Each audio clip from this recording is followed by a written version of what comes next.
Merry Christmas, Max. How are you? Hey, Max. I'm doing great, guys. How y'all this morning? Merry Christmas. Good. How are you? We're good. Go ahead, Dap. Max, I made a statement today. The more opposite fans hate a coach, the better job he's doing. And Alabama fans seem to be really down on Kirby Smart. And the Justin Fields thing is a bother to me. One, that he might go to Ohio State and use a card that I don't think you need to use to try to play without sitting out a year. And two, I'm not so sure should be playing him in the bowl game if he is going to transfer. You need to find that out. Yep. I agree with that. I think evidently it's very evident he is going to transfer. I think officially he's just put his name in what they call the portal, which allows other schools to talk to him. But I do think he's going, and I did read where he made reference to Kirby about playing. So I personally don't think he will. Kirby don't think he's going to stay because I think he wouldn't recruit two other quarterbacks that run the same style of play that he does. So I think that's pretty well set. Transferring to another school, I read where that they were going to try to pull the need factor on him and try to get him out there on the field without sitting out. I think it's going to be hard to do unless it's something that I don't know about. I don't know about his family's financial needs or what. But the fact is this thing has become, as you well know, a phenomenon in college football over the last just a couple of years. And some people, I don't think the kids that are using it, the rule is basically written for them, but they're taking advantage of it. So I don't know how they slow it down. Maybe it's something that we just have to live with. But Kirby's done an outstanding job in recruiting. We know that. He came into Mississippi, got the only 5-star player, the big linebacker out of Memphis up in North Mississippi, and that's just one. He's done a really good job recruiting, and the kids are playing at a very high level. And I think they'll beat Texas anything they want to beat them by. And because I think they want to prove the country that they deserve to be in the playoffs this year.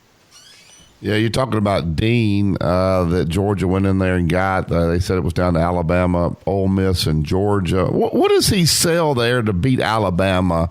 You got to jump a state to get to Georgia. What is linebackers a great spot at Alabama? What's Kirby selling there that makes him win that recruiting battle? I don't know. I mean, there's a lot of things that go on sometimes behind the scenes that we don't know about. But the fact is that it happened. And I don't know that Kirby's been into Mississippi and taken anybody else that I recall. He just happened to hit on this one that they needed a linebacker. This kid's he's 6'2", 235. He's a 4.0 student. He made 30 on the ACT. I mean, he's the total package that you want. But because Ole Miss thought they had a shot at him, which most of us over here didn't believe that. But I thought he was going to Alabama, to tell you the truth. But he waited till the last minute to announce, and he ends up on to Georgia. And the other side of that is that his player made the quarterback there and went to LSU. And a lot of people thought that he would stay in state to go also. So, when it comes down to some of those high-profile players, guys, you guys been there. You've recruited those kind of kids before.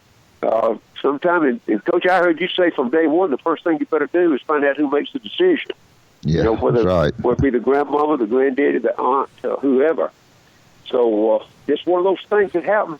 Yeah, I mean, I sound like the typical Alabama fan, but with everything they're doing and all the guys in the NFL and the championships and all, I don't see how a guy tells them no. I really don't. Yeah. Even going to Georgia, which is really a great program, but I don't see how you tell Alabama no with what he's got going on right now. Some cases. Yeah. Yeah, look, I'm right here pretty close to him. I saw him play this year when he came to Tupelo, and he's a great player. I mean, I don't think there's any doubt. But a lot of the outside people, we don't know what goes on internally with the family. It's just a lot of that behind-the-scenes stuff that we aren't privy to, and that's basically 99% of the time that's when the decision's made and how it's made. Max, usually, I've heard all the Alabama fans call in this week and last week and just talk about how bad Oklahoma's defense, and they're just going to – one guy yesterday said, well, they should get 2 possessions every quarter. So that would give them 8 possessions. So that's at least 56 points. I'm like they're going to score every possession. But you know, you get into the game, and sometimes the unexpected happens. Dad bragged on Goggles so much that Goggles missed that 31-yard field goal. Or you don't think Jalen Hurts is going to have to come in. If he does, you don't think he can throw the football, and he throws the ball well. I think sometimes when you say, "Oh, this has happened all year, so this is what's going to happen." That's not always the case, is it? These teams have a month to prepare. You got to be ready for everything. Yeah, and that's the difference. There, right there, they don't have 4 days to get ready for the next game. They got a month. And, you know, if you've got an adequate coaching staff, and we know what Coach Saban's been able to put together over there, they are going to come up with some different wrinkles. I'm telling you, I don't really know. Alabama's going to do what they do best first. You know, they're going to test them first to see. They're going to try to throw it down the field, see if they can score deep. If they can't, I think they put it back and run the ball. And, you know, and I think Alabama's good enough, talent-wise. The only thing is they don't need to get 2 touchdowns down behind Oklahoma and then try to catch up, because I mean that just plays right into what Oklahoma loves to do. The lines I think is still at 13.5, 14. In my mind, Alabama covers that and does. I think Alabama's more physical. I think they'll be better coached. Not take anything away from Oklahoma's talent level, because they've done a really good job. You don't get this far and win by the way they've won all year long and not have a good football team. So, I'm really interested in watching it. I do. But I like Alabama, and I like the preparation for them. And I think that first quarter will be kind of a feel out to really see basically how Oklahoma's going to try to attack that defense, and then what Alabama can do offensively. Max, forgetting this year, will it hurt Alabama nationally? And I don't mean to open up with Duke. And by that I mean that you look at Alabama's schedule, it's going to be whatever. But to open up with Duke, does that bring on the Bluebirds and so forth? And not that I love Duke. I mean, I love Duke's football coach. He's great. And but does that hurt them for next year? I think from an image standpoint, I don't know that it hurts. People scratch their head and wonder, how that match up. I don't think there was any question ever when they opened up against Florida State or they opened up against Louisville. I don't think those kind of things ever came into question. But Duke, on the other hand, I mean, Coach Cutcliffe's done a really good job there, making them competitive, but they don't play at the same level. They're in the ACC, and they just. I don't know. I wish I could explain that. I wish I could, but it doesn't feel right to me. It just as a fan. I'd really love to see them play Michigan or somebody like that, which I think Alabama could beat anybody in the country, and I think next year's going to be as good or better than this year's being. So I don't know how many years ahead of time that those that opening game schedule, but I really wish it had been somebody else, just from a fan's perspective. Y'all not excited about them playing Duke over in Atlanta? No, nobody's excited about that. Duke fans are. Yeah, I'm sure Duke is. Are they holding up the sign, we want Bama? Yeah. Max, I went home Wednesday after the show. I flipped it on ESPNU. They had some recruits up there they were going to announce, and bang, bang, bang, Florida got 3 in a row. And I thought about you. I said, that's my guy over there, Max, that loves him some Dan Mullen. He's still in the jury box on Dan Mullen, but he seemed to get most of those guys in the state of Florida that he wanted. How did he do in recruiting over there? Have you heard? Listen, he's done. I think he's good or better than everybody thought. I think what it guys has come down to is a comparative thing. He was there with Urban, won the championships, and pulled away and did a better than average job at Mississippi State. Now he's back at Florida. He had won a couple he probably shouldn't have won. He lost a couple he should have won this year, but he won 10. Won 9. He's going to probably win 10 if things work out against Michigan. From what I'm hearing, they're going to run the football. And they're going to try to get outside and run the option. Philippi Franks will probably start. But I do think this game is really hanging over his head to try to win. A lot of people, as you guys know, are going into a bowl game, and they're preparing for next season. Dan Mullen's preparing to beat Michigan because he wants that momentum. That Florida team came off a 4-8 from last year, and he's reaping a lot of the benefits from a lot of talent, and some that in weak spots that I think that's what this recruiting class is all about, is trying to fulfill. So I think you're going to see a different wrinkle in the bowl game, but I think they're going to pull out every stop to try to win that ball game against Michigan. Michigan's a 6.5-point favorite, I believe, today. But a lot of questions right now about what Florida's going to do. But from everything I heard, they're going to play Emory Jones a lot. They're going to try to run the option away from that defensive front. Yeah, Michigan's a 7-point favorite. Sitting here today, they play at 11 a.m. obviously on the 29th. Dab?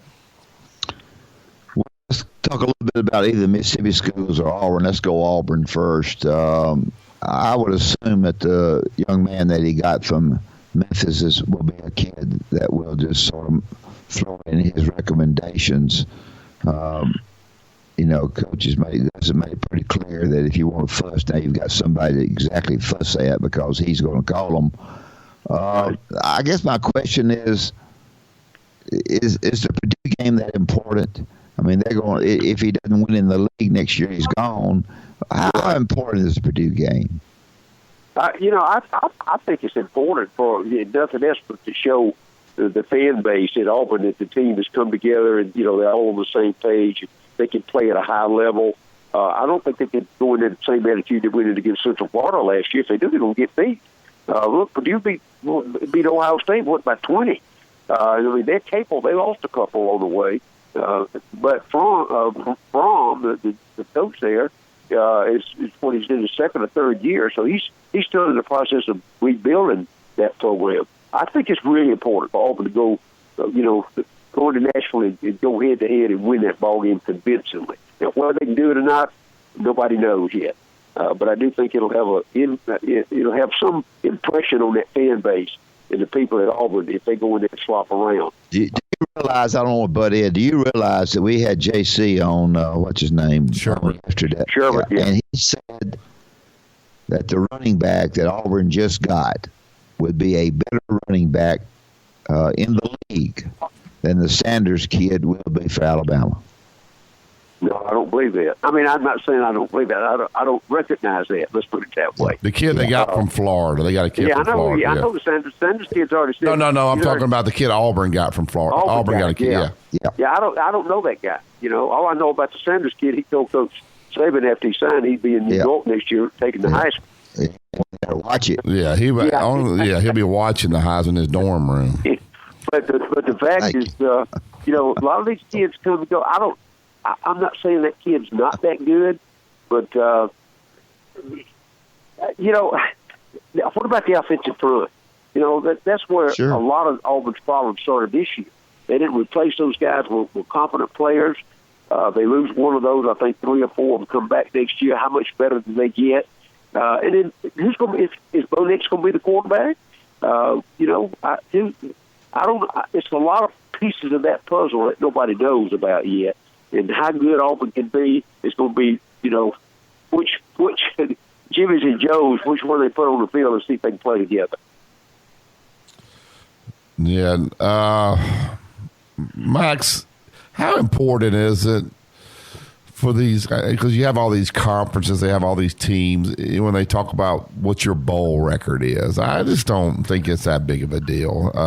If your league's 9-0, 5-0, does that really tell the tale of who had the best league? No. You go back to the rule, guys. Everybody that goes into a bowl game goes in for different reasons. There's some that want to win the bowl. i.e. LSU wants to win that bowl game against Central Florida for a lot of reasons. i.e. Auburn needs to beat Purdue for reasons. Then there are some programs, Florida would like to win that, but if I had to guess right now with Dan Mullen, he wants to win that game, but guys, he's really more important in getting those kids ready to play next year. Because he's been there 1 year, and he's already turned the program around, it looks like. And I just use that as an example. Everybody goes into those games different, with different concepts. All of them are going to, basically, everybody's going to start off the first few days and, work with the young kids. if they really concentrate on next year for spring training and for the next season, they're going to extend that kind of practice for another week, a week and a half, and put the game plan in for the bowl game in the last week. Then there's some that want to win that bowl game. They're going to start from day one with a game plan.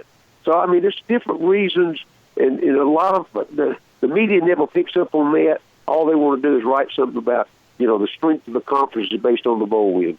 Now, the strength of the conference is based on the number of teams you got in the bowl, and the Southeastern Conference got 11 teams in the bowl game, and they also signed more 5-stars than anybody else combined in the country. And every item that you classify college football by, the Southeastern Conference leads. So, there's no denying where the Southeastern Conference sits when you want to measure this strength. If you'll get over here early tonight, real early, I think I can find you a ticket to the Memphis Wake Forest game here in the Birmingham Bowl. You can stay. I'm gonna pass on that. You can stay with Dad. Yeah, you can stay with me. And You got the whole upstairs. Yeah, I can stay up on that second floor, man. you can bring somebody with you. yeah. You can watch 3 TVs up there. I know it. I've been there. No, you got to go to the bowl game tomorrow, 11 o'clock. Coach, I'm gonna pass on that. I think I'm coming down with a flu. So anyway, but you know what? Those guys that support the Memphis and Wake Forest, they're gonna get the trip. They're gonna get their money. They got the extra practice time, so they win that that decision by taking the bid and going. Now, if we don't like what's on TV, we just flip around, watch something else. We don't have to watch the game. We don't have to be involved with them. Max, you think Trey Sanders realizes when he gets up there he's going to share carries with about 4? He's going to get about 3 carries a game? No, he does. There are some 5-stars, Barry. I'm going to answer this for Max. They have a different attitude than others, and it's like Coach Saban said. Some of them got. Now, listen, He's going to win the Heisman. You got to get. Well, he's been told since he was 10 years old he was the best thing since sliced bread. But he's going to be calling back home when he only gets 3 carries in that Duke game. Well, he'll be gone. You better know when you He'll sign be at Florida State. Yeah, he'll be calling home. I feel to say you better know when you sign with somebody where you go. Basically, if you can compete, and a lot of those kids, they watch them on TV and they go to camps and all, and some of them can step up. Hey, look, the Jacobs kid that Alabama took out of Oklahoma. I mean, he was like a 3-star. Nobody wanted him, hardly. No. I think he's one of the best running backs they got. Got a wonderful story, though, boy. So I'm just saying, a lot of things change once you get to the next level. No doubt. Max, what's for supper before we let you go? Man, I'm gonna tell you, we're gonna do the deep fried turkey for Christmas. I'm doing a group, and I'm gonna put it outside. I'm not gonna try to cook it in the house, and I'm gonna base it with that butter base. I'm gonna put a little flour and make it brown. And I'm gonna put that oil on about 425, and I'm gonna pull it up a couple of times just to be sure. Then I'll pull it out after 15, 20 minutes, and I'll turn it a little bit, drop it back in there, and I'll watch it very closely. Drain it good on a paper bag, then serve it warm. I'll let it sit for a little while, and we're gonna have all the traditional guys. I do 2 kinds of dressing. I do a traditional dressing, but I do an oyster dressing also. So that's a little bit different. Where I use oyster juice, and I use oysters on top. So I serve that right out of the oven. That has to be served hot. But that oyster taste, the seafood taste with the cranberry, and I use, by the way, whole cranberry. I don't use the canned stuff. We do that. We'll have 2 or 3 different congealed salads and base house salads, and I'll do some homemade comeback sauce that I love to make there.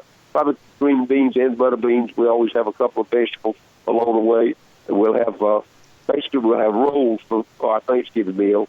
And for dessert, I've done 2 different. I did a big pecan, really it's a double layer of pecan pie.